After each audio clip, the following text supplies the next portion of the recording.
بسم اللہ الرحمن الرحیم۔ ناظرین السلام علیکم۔ قرآن مجید میں اللہ تعالیٰ نے ارشاد فرمایا، زنا کے قریب بھی نہ جاؤ، بے شک وہ بڑی بے حیائی اور برائی کا راستہ ہے۔ ناظرین، کیا آپ جانتے ہیں کہ زنا کی ابتدا کب اور کیسے ہوئی؟ کائنات عالم میں سب سے پہلے کس بدبخت انسان نے گناہ کا آغاز کیا؟ اسلام میں زنا کی کیا سزا ہے؟ یہی ہماری آج کی ویڈیو کا موضوع ہوگا۔ آج ہم آپ کو زنا کا آغاز پر قرآن و حدیث کی روشنی میں انتہائی اہم معلومات دیں گے۔ ناظرین، جب ابو البشر حضرت آدم علیہ السلام اور حضرت حوا علیہ السلام نے اللہ پاک کے حکم کی نافرمانی کرتے ہوئے ابلیس کے بہکاوے میں آ کر پھل کھا لیا تو اللہ تعالیٰ نے حضرت آدم علیہ السلام اور اماں حوا علیہ السلام کو جنت سے نکال کر زمین پر اتار دیا۔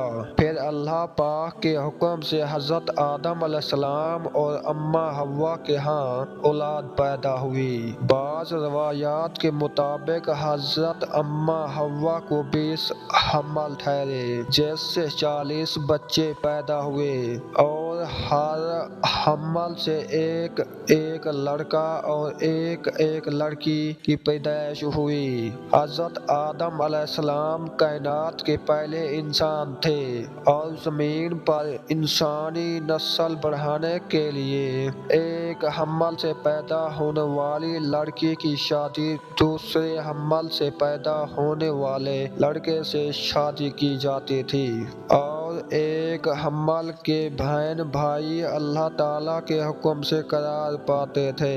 ناظرین، اس وقت حضرت آدم علیہ السلام کے ہاں قابیل اور حابیل دو بیٹے پیدا ہوئے۔ قابیل کی بہن اکلیمہ بہت زیادہ خوبصورت تھی، جبکہ جو لڑکی حضرت حابیل علیہ السلام کے ساتھ پیدا ہوئی تھی وہ اتنی خوبصورت نہیں تھی۔ جب یہ بچے بڑھ کر جوان ہوئے، ان کی شادی کا وقت آیا تو قابیل نے حضرت حابیل علیہ السلام کی بہن کے ساتھ نکاح کرنے سے انکار کر دیا اور کہنے لگا، یہ تو بالکل خوبصورت نہیں ہے، میں اپنی بہن اکلیمہ کے ساتھ شادی کرنا چاہتا ہوں۔ یہ معاملہ اس قدر بڑھا کہ حضرت آدم علیہ السلام نے حکم دیا، دونوں بھائی اللہ تعالیٰ کی بارگاہ میں اپنی قربانی پیش کرو۔ جس کی قربانی اللہ کی بارگاہ میں قبول ہوگی وہ آدمی اکلیمہ کے ساتھ شادی کرے گا۔ قابیل کھیتی باڑی کا کام کیا کرتا تھا، حضرت حابیل علیہ السلام بکریاں چرایا کرتا تھا۔ حضرت حابیل نے اللہ تعالیٰ کی بارگاہ میں ایک خوبصورت بکری کا بچہ پیش کیا۔ قابیل نے گندم کا گٹھا اٹھا کر اللہ کی بارگاہ میں پیش کیا۔ اللہ تعالیٰ کی بارگاہ میں دونوں قربانیاں پیش کی گئی۔ اس زمانے کے رواج کے مطابق آسمان سے آگ اتری اور اس نے حضرت حابیل علیہ السلام کی قربانی کو نگل لیا، یعنی یہ ثابت ہو گیا کہ حضرت حابیل علیہ السلام کی قربانی اللہ کے حضور قبول ہو گئی۔ جس پر قابیل کہنے لگا کہ ضرور میرے باپ حضرت آدم علیہ السلام نے حابیل کے لیے دعا کی، جس وجہ سے قربانی قبول ہوئی۔ ناظرین، قرآن مجید حابیل و قابیل کا قصہ سورۃ المائدہ میں آیا ہے۔ جب حضرت حابیل کی قربانی قبول ہوئی تو قابیل نے حضرت حابیل علیہ السلام کو مارنے کی دھمکی دی۔ روایات کے مطابق حابیل علیہ السلام قابیل علیہ السلام سے زیادہ طاقتور تھے، لیکن آپ اللہ تعالیٰ کے خوف کی وجہ سے، اگر تم مجھے قتل کرنے کے لیے اپنا ہاتھ بڑھاؤ گے تب بھی میں تم کو قتل کرنے کے لیے اپنا ہاتھ نہیں بڑھاؤں گا، کیونکہ مجھے تمام جہانوں کے پروردگار کا خوف ہے۔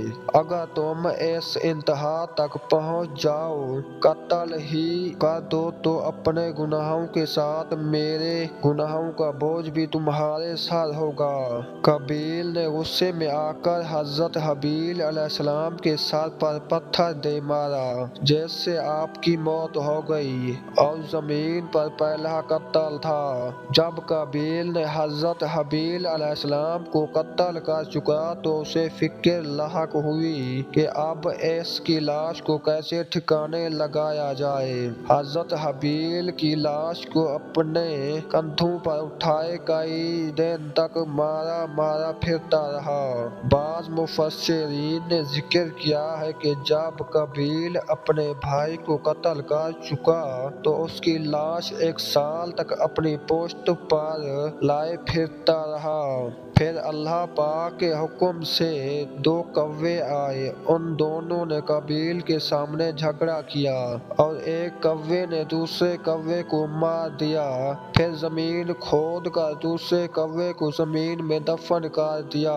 قابیل نے جب کوے کو دیکھا تو افسوس کرنے لگا کہ میں اپنے بھائی کی لاش کو چھپا نہ سکا، چنانچہ اس نے بھی اسی طرح کیا، حضرت حابیل علیہ السلام کو دفن کر دیا۔ ناظرین، جب حضرت حابیل علیہ السلام کی لاش دفن ہو گئی تو قابیل اپنی بہن اکلیمہ کو لے کر شیطان کے مشورے پر یمن کی طرف فرار ہو گیا، کیونکہ اس کے پاس شیطان مسلسل آتا رہا، اس کو اس بات سے ڈراتا رہا کہ تمہارا باپ تمہیں قتل کر دے گا، لہٰذا تم اپنی بہن کو لے کر دور دراز وادیوں میں فرار ہو جاؤ۔ جہاں اس نے سکونت اختیار کر لی اور والد کے دین کو چھوڑ کر پہلے آتش پرستی اور بت پرستی شروع کر دی۔ دنیا میں قتل و غارت گری، حسد و فساد اور آتش پرستی بت پرستی کی قابیل ہی نے رکھی، اور تاریخ عالم میں سب سے پہلے اس نے زنا کا آغاز کیا۔ اس نے اپنی بہن اکلیمہ کے ساتھ زنا کیا۔ حضرت آدم علیہ السلام کو اپنے فرزند حابیل کے قتل کا سخت رنج و غم تھا، کیونکہ وہ اس کا جانشین تھا۔ حضرت آدم علیہ السلام نے اس کی یاد میں 40 سال تک روتے رہے، یہاں تک کہ اللہ نے اسے حابیل کے بدلے ایک نیک اور فرما بردار فرزند عطا کیا۔ حضرت آدم علیہ السلام اور اماں حوا نے اپنے اس بیٹے کا نام شیش رکھا، اس کے معنی یہ ہے اللہ کا عطیہ۔ حضرت شیش کو اللہ تعالیٰ نے نبوت سے سرفراز فرمایا۔ ناظرین، حابیل کے قتل کے بعد قابیل نے اپنی بہن اکلیمہ سے شادی کی، یعنی زنا کیا، جس کے بعد زنا کا آغاز ہوا۔ زنا کو اسلام میں بہت بڑا گناہ شامل کیا گیا ہے۔ اسلام نے ایسا کرنے والوں کی سزا دنیا میں بھی رکھی ہے، مرنے کے بعد اللہ تعالیٰ کے ہاں سخت سزا ہے۔ زنا کے بارے میں حدیث اور قرآن مجید میں مختلف روایات موجود ہیں۔ اللہ تعالیٰ نے قرآن مجید میں ارشاد فرمایا ہے کہ زنا کار عورت اور مرد میں سے ہر ایک کو 100 کوڑے لگاؤ۔ ناظرین، زنا کی شرعی سزا یہ ہے کہ اگر بالغ شادی شدہ مرد یا عورت زنا کرے تو اسے پتھر مار کر اسے قتل کر دیا جائے، اور اگر غیر شادی شدہ اس حرکت کو کرے تو اس کو 100 کوڑے مارے جائیں تاکہ لوگ اس سے عبرت حاصل کریں۔ ناظرین، اللہ پاک سے دعا ہے کہ ہمیں اس گناہ سے محفوظ فرمائے۔ اگر میری ویڈیو اچھی لگے تو چینل کو لائک اور سبسکرائب ضرور کر دینا۔